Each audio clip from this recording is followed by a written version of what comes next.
Bonjour à tous, alors aujourd'hui je vous propose la question 22 du concours à venir 2022. On est sur les fonctions et la dérivation. Donc ici on s'intéresse à la fonction définie sur R par f de x égale ln d'exponentielle x plus exponentielle moins x. On s'intéresse à la courbe de cette fonction et à la droite d'équation y égale à x avec a un nombre réel. Voilà. Question, la courbe CF possède une tangente parallèle à D si et seulement si A appartient à quel intervalle parmi les 4 qu'on vous propose. Première chose, tout de suite, tangente parallèle à D. Alors D, donc, c'est la droite d'équation y égale à x. Donc, le coefficient directeur de D, c'est A.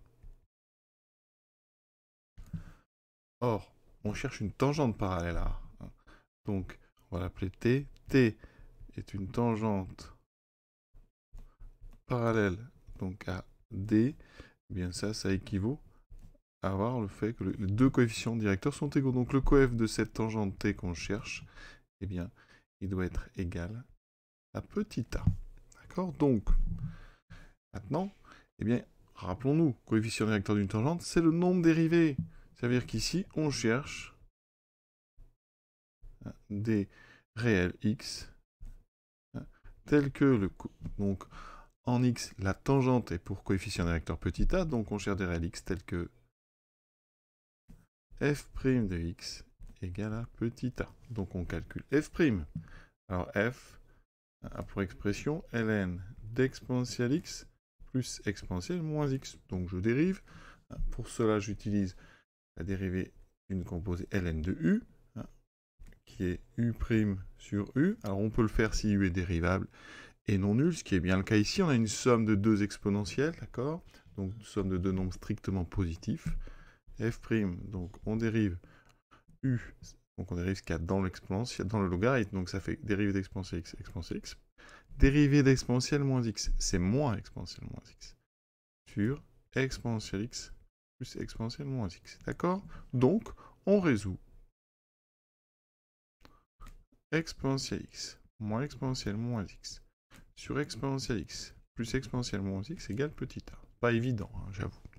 Première chose, je rappelle que le dénominateur est bien différent de 0. Parce que, c'est bon de le rappeler, exponentielle x est strictement positif, exponentielle moins x aussi. N'importe quelle exponentielle est strictement positif. Donc la somme des deux est strictement positive. Je fais donc un produit en croix. Ça veut dire que cette équation, elle équivaut à exponentielle x moins x égale à a exponentielle x plus a exponentielle moins x. Nous, on cherche x. Alors, comment faire? On va regrouper ensemble les exponentielles x. Donc ici, exponentielle x fois... Donc, on met ce terme-là de l'autre côté par soustraction. Donc, ça fait moins a. Donc, on en a 1 moins a. Ensuite, on va regrouper aussi les exponentielles moins x du côté droit. Donc, exponentielle moins x, j'en ai combien? J'en ai a ici, j'en ai moins 1, je vais ajouter des deux côtés exponentielle moins x, donc j'en aurai 1 plus a. D'accord? Ensuite, je divise par exponentielle moins x. C'est un exercice qui est assez difficile. D'accord? On obtient ceci, donc ce qui fait 1 plus a sur 1 moins a. Propriété des exponentielles. Exponentielle moins x, il est dessous, je peux le faire monter. Il devient exponentielle x, donc en haut j'aurai exponentielle x plus x, donc exponentielle 2x. D'accord, donc ici, eh bien, je rappelle, je l'ai dit à l'oral, mais j'ai utilisé la propriété exponentielle a sur exponentielle b égale exponentielle a moins b. D'accord, avec ici un moins, ça vous donne exponentielle a plus b. Donc résumé de ce que je viens de faire, f' de x égale à petit a, ça équivaut à exponentielle 2x égale 1 plus a sur 1 moins a. Et donc, à quelles conditions est-ce qu'on a une tangente? Eh bien, il faut que cette équation, elle ait au moins une solution. Et donc, ici, il y a une solution. Donc, il y a une solution à condition que 1 plus a sur 1 moins a soit donc strictement positif pour qu'on puisse passer au logarithme. Il y a une solution si 1 plus a sur 1 moins a est strictement positif. D'accord? Dans ces cas-là, eh bien, on passera au logarithme. On aura 2x égale ln de 1 plus a sur 1 moins a. Et dans ce cas-là, x sera égal à 1 demi de ln de 1 plus a sur 1 moins a. D'accord? Donc ici, eh bien, il faut trouver quand est-ce que 1 plus a sur 1 moins a est strictement positif. Petit tableau de signes. On a par contre petit tableau de signes en fonction de a. Donc 1 plus a, 1 moins a.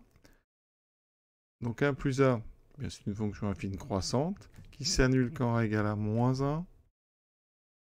1 moins a, c'est une fonction affine décroissante, parce que le coefficient ici devant a est négatif, qui s'annule quand a vaut 1. D'accord? 1 moins a égale 0, ça équivaut à 1 égale a.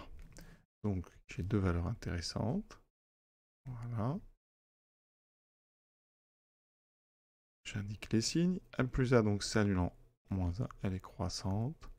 1 moins a, s'annulant 1, elle est décroissante. Donc, plus, plus, moins. Maintenant, notre quotient. Donc, moins sur plus, ça fait moins. Ici, ça fait 0 sur plus, donc ça fait 0 plus sur plus. Ici, on a une division par 0, donc une valeur interdite. Et ici, moins. Et on veut donc ce quotient positif. Donc, A doit appartenir à la zone du milieu en enlevant le 1. Donc, c'est entre moins 1 et 1. 1. Donc, alors, on est sur du strict, pardon. Donc, ici, on va exclure le moins 1 et exclure le 1. Donc, c'est entre moins 1 et 1. C'est la réponse D. Il faut bien faire attention au bon, parce que la réponse A est presque la même, mais on a inclus 0. Il ne faut pas que ce quotient soit nul, parce que l'exponentielle de x, dans ce cas-là, vaudrait 0, et un exponentiel, ça ne peut jamais être égal à 0, c'est forcément strictement positif. Donc exercice assez subtil, assez intéressant, et déjà terminé. Je vous souhaite une bonne fin de journée à tous, et à bientôt.